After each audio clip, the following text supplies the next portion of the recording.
Siguiendo con las hipérboles, el gobierno se comienza a sincerar. La meta del déficit fiscal al 2030 no se va a cumplir. Crecimiento no se va a cumplir. No iba a aumentar la deuda externa, tampoco se va a cumplir. O sea, Claro. en economía vamos a navegar. Y además no hay certezas, porque eso del déficit estructural que no pase el 45% quedó en suspenso. El ministro tampoco fue taxativo, entonces a lo mejor tampoco se cumple. Pero de ello vamos a conversar con los expertos de primera línea. Así es, estamos ya en contacto telefónico con Osvaldo Rosales, economista y exdirector general de Relaciones Económicas del Ministerio de Relaciones Exteriores, que nos acompaña esta mañana. Muy buenos días, Osvaldo. Buen día, Daniela. Buen día, Alejandro. Hola, Osvaldo. Gracias por acompañarnos. Quiero partir algo muy amplio antes de entrar en los datos duros, que muy bien sintetizaba Alejandro Guillé, Osvaldo. Es si tú sientes, no es sentir, si tú analizas todo lo que ha dicho sobre todo y lo que se ha presentado inicialmente, estamos hablando desde el mismo 11 de marzo y a la fecha, por parte de Hacienda y la figura de Jorge Quirós. ¿Hay consistencia? ¿Hay coherencia?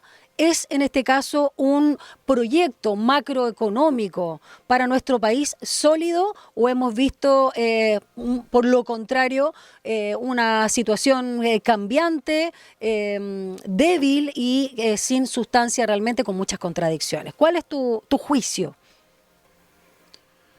Son muchos niveles. Yo diría que es una política muy consistente, anclada en torno a una visión ideológica muy equivocada de lo que es la economía y más equivocada aún de lo que debería ser el desarrollo económico para una economía como la chilena.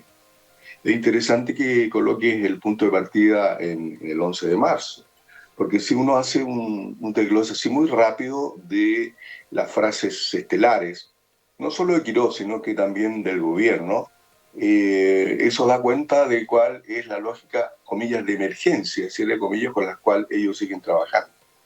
Decía que no solo Quirós, sino que es el conjunto del gobierno. Y yo he hecho una síntesis de frases brillantes. Partamos por la de Steiner, la ex ministra de Seguridad, que dijo que el propósito de este gobierno era recuperar el Estado de Derecho. Entonces, Chile no tenía Estado de Derecho. Quirós dice, en sus primeros días nos dejaron sin caja, mostrando un desconocimiento respecto de cómo operan las finanzas públicas digno de mejor causa. A continuación, el segundo piso, la exposera, pero obviamente con algún vínculo con Quirós, uno se imagina, nos informaba de que el Estado chileno estaba quebrado. Posteriormente, el ministro Quirós dice que hay un error en las proyecciones fiscales, error que no ha conseguido demostrar, porque en el fondo lo que él estaba señalando es que en las proyecciones de la Dirección de Presupuesto, en el último informe de esta dirección del gobierno anterior, había una diferencia entre los déficits acumulados de aquí al 2030 y el monto de la deuda. Y en el fondo lo que él decía, lo que estaba sugiriendo, era que el delta, el cambio en el déficit tenía que ser idéntico al cambio en la deuda, y eso no tiene por qué ser así. Hay 4 o 5 variables que pueden explicar esa diferencia. Y bueno, finalmente ya los republicanos y el propio Kast ha señalado en muchas ocasiones que las cifras fiscales no son creíbles, no se puede creer nada de nada. Entonces, en ese contexto, el megaproyecto, agrega una invariabilidad tributaria por 25 años. Esto es inédito, yo diría, en la historia económica mundial. Y además se otorga gratis a los inversionistas. Es decir, cuando un inversionista obtiene invariabilidad tributaria por 25 años, que es una suerte de un seguro gigantesco, tendría que pagar una póliza por ese seguro, ¿no? Pero acá le bajan el impuesto y se lo ratifican por 25 años. Entonces, cuando uno hace toda esta lectura, y perdón por la extensión, ¿cuál es la mirada obvia que debiera tener un inversionista extranjero? ¿Qué está pasando en Chile? ¿Cuál es la magnitud de la emergencia que no me han contado? Además, quieren estabilidad por 25 años. Eso quiere decir que tienen un desastre. Entonces, claro, lo que en el fondo se está planteando como un mecanismo de reducir volatilidad, garantizar certidumbre, se convierte en exactamente todo lo contrario. Sí. Osvaldo, Se piensa que hay una crisis fiscal gigantesca. claro. A ver, si yo tengo en un país un déficit fiscal porque las proyecciones, que es lo que acusan al ministro Grau. Grau, ¿no? Al exministro, que en el fondo hizo proyecciones de que los ingresos que obtuvo son menores a los esperados y Sí. proyectados. Y por otro lado, consciente de aquello y que el déficit es mayor, bajan los impuestos.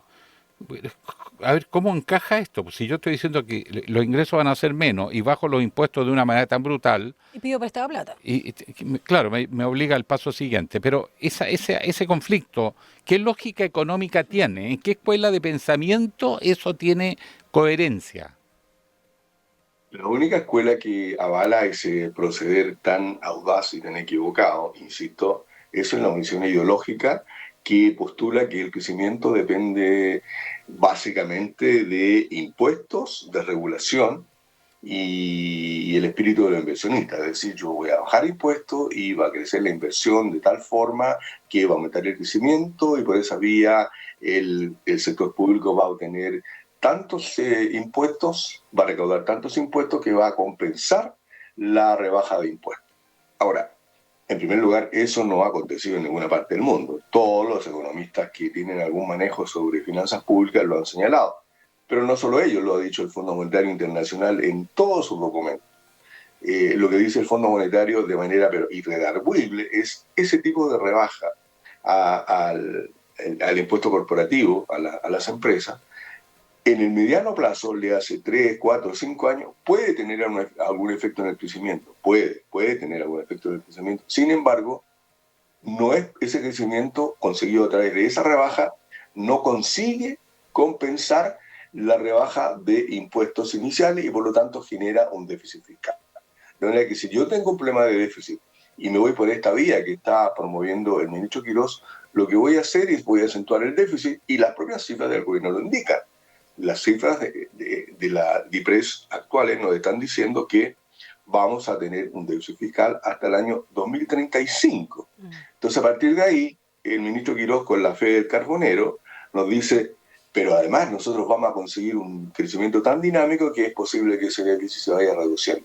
O sea, acá hay un tema de fe y claro, eso se acerca bastante a una ideología. Entonces no se cae de frentón lo que propone la mega reforma, los reajustes transversales, casi transversales, excepto salud, que es menos, y que en cultura es muchísimo más respecto a este 3% que se le llamó, ¿no? Para sacar plata, y además que nosotros, las y los ciudadanos, tuvimos que asumir el supuesto ahorro que haría el Estado, más que supuesto, el ahorro del Estado con la aplicación del MEPCO. ¿Se cae de alguna manera con estos datos y con estas decisiones de Hacienda el relato de la mega reforma?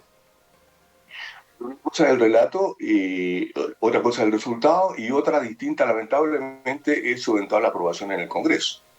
Como ha dicho el presidente Kass, aunque sea por un voto, esto se va a ganar. Es posible que sea así y sería lamentable para el país, porque obviamente en el actual contexto macroeconómico, si se aplicase la reforma tal como está concebida, lo único que va a asegurar, ya lo decíamos, es déficit fiscal persistente por lo menos por 10 años, un incremento de la deuda pública como porcentaje del producto y además no va a asegurar crecimiento de la forma en que el gobierno lo ha planteado. De hecho, el propio ministro Quirós, como bien menciona Alejandro, dice que ya el 4% hay que olvidarse, que con suerte un 3,5% y no ahora, sino que en el año 2030 y probablemente el 2030 en la tarde, ni siquiera en la mañana.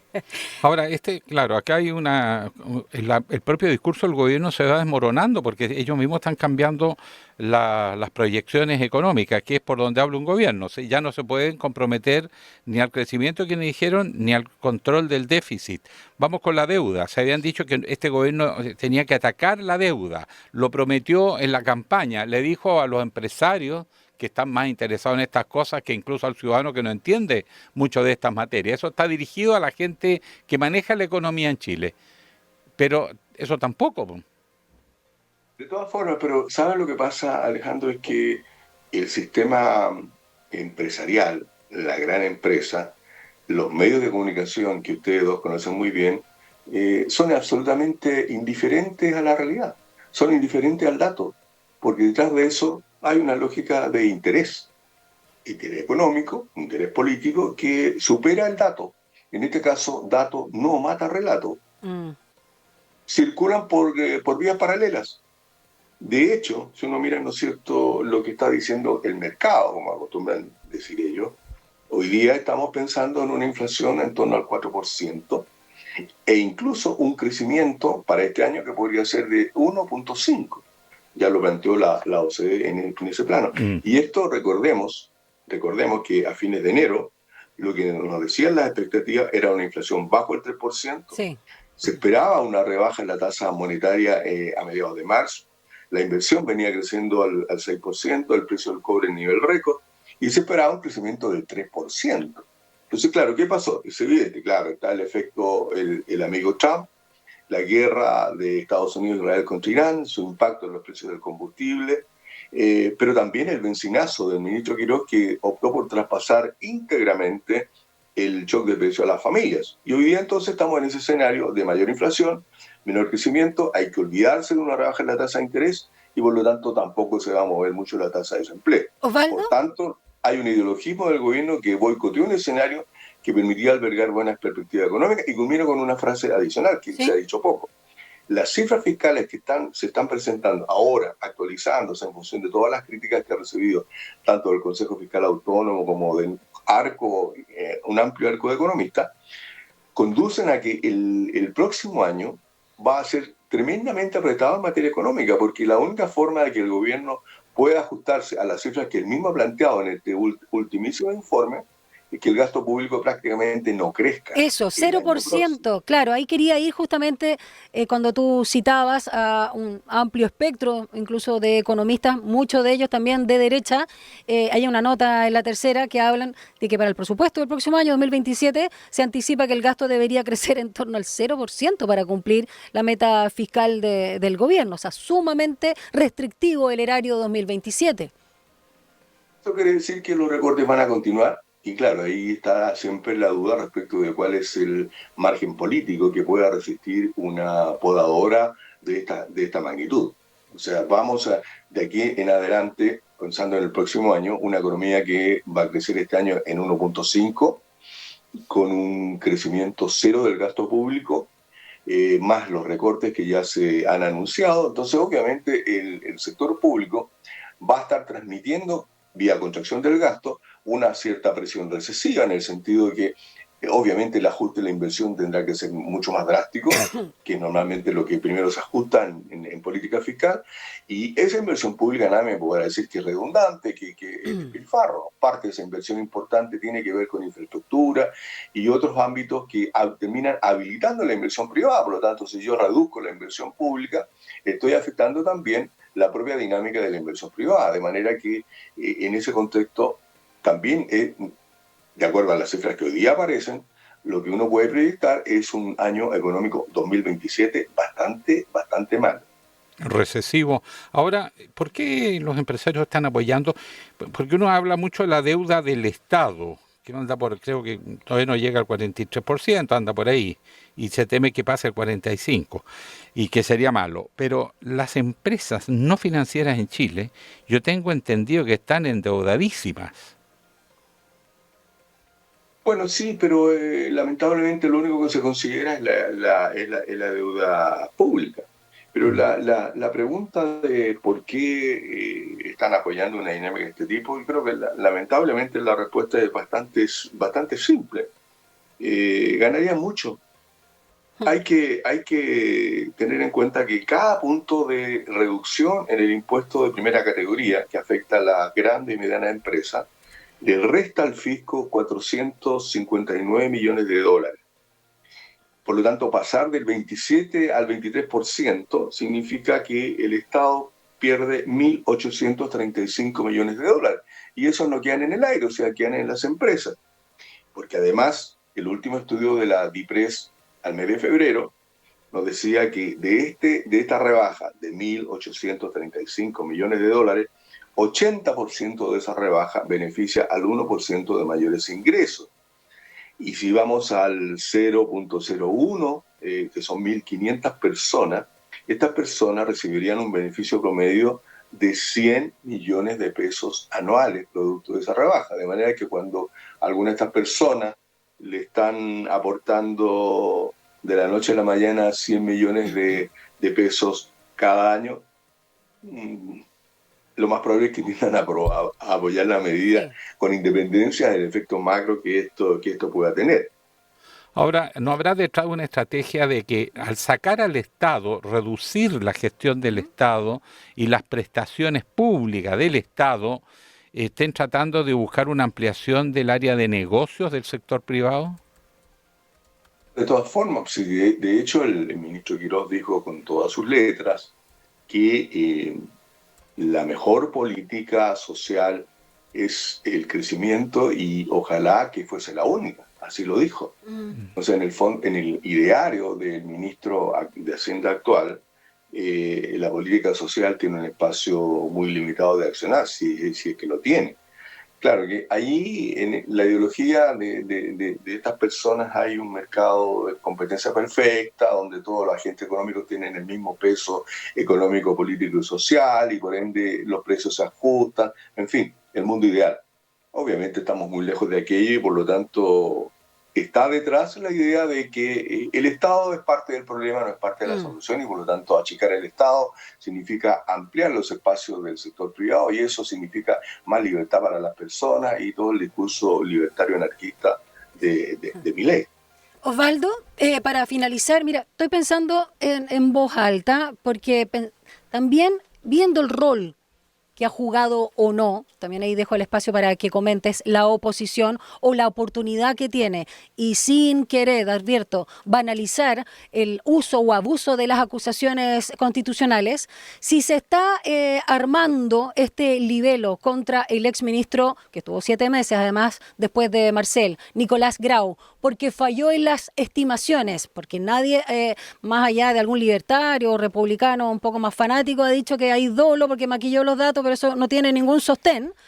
¿No podría entonces la oposición hacer más o menos lo mismo? No digo el libelo, la acusación constitucional, pero ya que Quirós ha cambiado sus estimaciones constantemente, en este caso en ejercicio, afectando enormemente no solo el desempeño del país, más que afectarlo, cambiando las condiciones que prometió este gobierno, por lo cual fue elegido junto con el tema también de seguridad. O sea, ahí uno dice, bueno, pero están, ¿y quién le cobra entonces a Quirós? No sé si me escuchó. Ahí sí. Sí. Lo que yo veo es que esto es digamos, una nube que se monta para reducir el espacio al debate sobre las implicaciones de la mega reforma tributaria. En el fondo es una trampita que se nos pone en el camino para que nos vayamos por la vía de debatir si Quirós si Grau es culpable o no es culpable, si hubo dolo o no hubo dolo, etcétera. Pero en el fondo lo relevante, lo fundamental tiene que ver con esta discusión tributaria, que es una mega reforma tributaria que se está pasando colada, porque no solo está esta rebaja tributaria, sino que está la integración tributaria, que también significa menos recursos para el fisco, significa también incrementar la desigualdad. Tenemos una invariabilidad tributaria por 25 años, con los cuales nos vamos a comparar a un par de economías africanas, con todo el respeto para ellas, pero que no son capaces de asegurar la más mínima estabilidad. Se nos dice que tenemos que atraer inversión extranjera, y resulta que las cifras indican que el año 2024, 2025 tuvimos niveles récord de inversión extranjera y somos el país que más recibe inversión extranjera en términos per cápita. ¿Por qué? Porque cuando las cifras nos dicen qué pasó en el año anterior en términos de inversión extranjera, ¿quiénes recibieron más inversión extranjera en la región? Brasil, México y Chile. Pero si ajustamos por población, Chile está de lejos en el primer lugar. Si uno mira los índices de competitividad, ¿cuál es la primera economía en América Latina? Chile. Si uno mira los índices de innovación, y así por el estilo, entonces después de eso nos hablan de una economía en crisis, estamos en estado de emergencia, no tenemos Estado de Derecho, hay que restablecer la certidumbre tributaria y por lo tanto una invariabilidad por un cuarto de siglo. Bueno, la verdad es que, de nuevo, dato no mata relato, porque el relato tiene otra lógica, tiene otro interés y le importa muy poco lo que pasa en términos reales en la economía. Sí, solo para terminar, mi gran pregunta, pero la dejo abierta, por supuesto, tiene que pasar el tiempo, es quién le cobra a Quirós, ¿no? Finalmente, quién lo interpela, porque cuando vemos estas actuaciones o estos apoyos de un Congreso que está mayoritariamente no vinculado al oficialismo, claro, uno dice qué está pasando acá porque está cambiando las condiciones de una manera, digamos, casi grosera. Y los que van a tener que cobrar son las pymes. Además, Claro, con el mercado interno restringido, apretado, recesivo, las grandes empresas se dedican a exportar. El mercado mundial es su problema. Y por lo tanto, bajar el impuesto acá en Chile no les afecta mayormente más que aumentar la utilidad, pero no es un incentivo para invertir. La pyme es la que se va a complicar. Y yo creo que hay que dar un tiempo a este cheque a fecha. Como ya veíamos, el dato económico para este año es bastante mediocre y el próximo año puede ser incluso peor que el actual. De manera que ahí habrá que ver cuál es el nivel de solidez política e institucional que tenga el ministro de Hacienda en ese momento. Osvaldo Rosales, economista y exdirector general de Relaciones Económicas del Ministerio de Relaciones Exteriores, muchas gracias por haber conversado con nosotros y por tu análisis a esta hora de la mañana acá en Línea 1. Gracias, Osvaldo.